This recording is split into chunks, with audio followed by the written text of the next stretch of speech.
everyone. So I'm jumping on here very quickly. Actually, funny story about going live. I said I was going to go live today and I didn't put it in my calendar. I had a lot of things going on. And so it's the end of my day and I realized, oh my gosh, I said I was going to go live and I didn't go live. So anyways, here I am. And I'm just going to hop on really quickly because there were a couple of questions that were posted about support. And I just wanted to share my perspective on that a little bit. And so one of the questions was about what it actually means to sing sul fiato, right? So singing on the breath as opposed to col fiato. And of course I can give the definition, which I will do right now.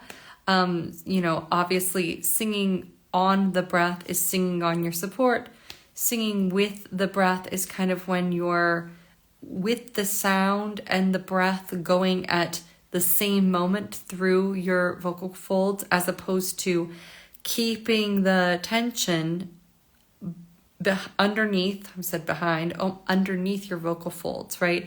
So this idea of kind of holding back the breath, right, is what we term sul fiato, so that you're really feeling that there's like a cloud of energy in your lungs, and that cloud supports the vibration of the vocal folds. And what it feels like, I think that's what I want to dive into a little bit in that question, is what it actually feels like to sing sul fiato as opposed to singing col fiato, which is with the breath. So there's a very popular instruction that is going around, I don't know for how long, definitely since I was in school, so at least for 20 years, probably more than that. But it's where teachers say, and you've probably heard this before, they'll say, spin, spin, spin, send the air, send the air, send the air, right? And now I want to be clear.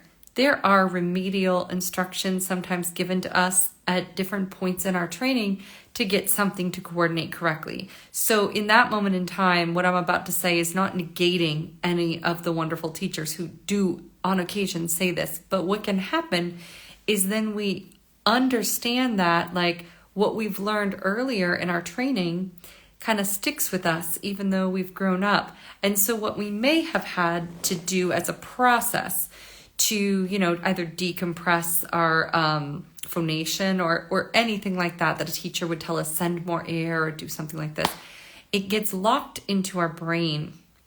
And then sometimes we associate this feeling of airflow through the chords as sort of the right sensation.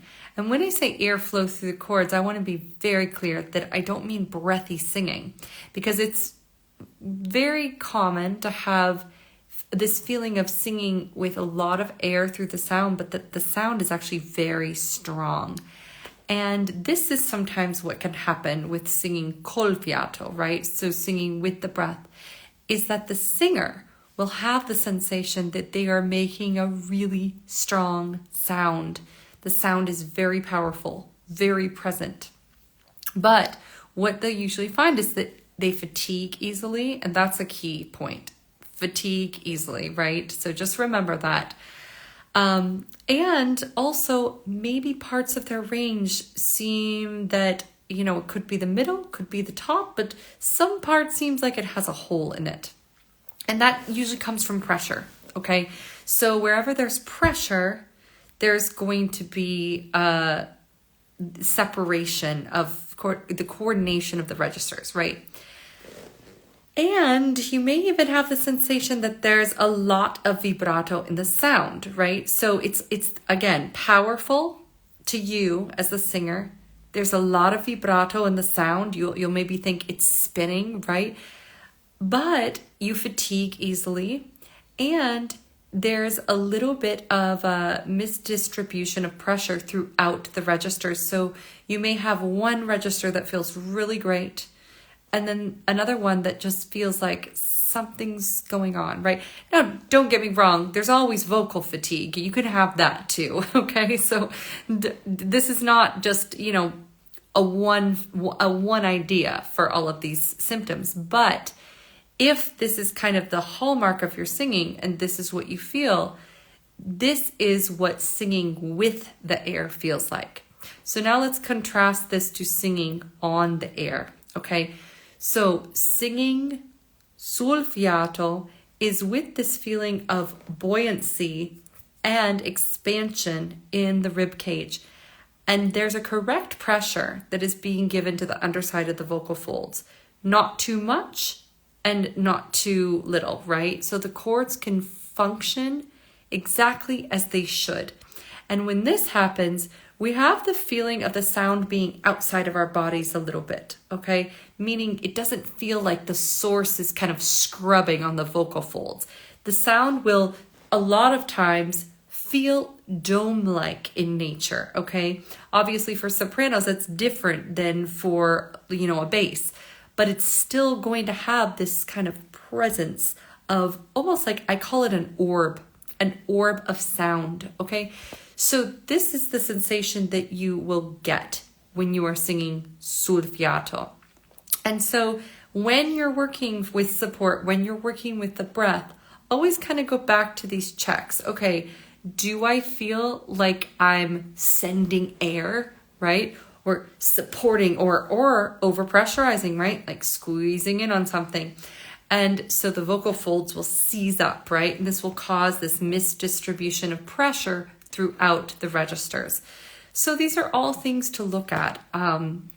Anyways, I hope that kind of clears up any questions about col fiato versus sul fiato. But again, this is a very big subject and it's very individual because each person feels it differently in their body. But I would say that that's something to really, what I addressed in this video is something really to look at. So whether you know if you're singing on the breath or singing with the breath. Okay, well, I hope I didn't make it too late, and I will see you next time for a little bit longer video. Unfortunately, this one has to be a bit shorter. Hope you're all doing well, and I'll see you later.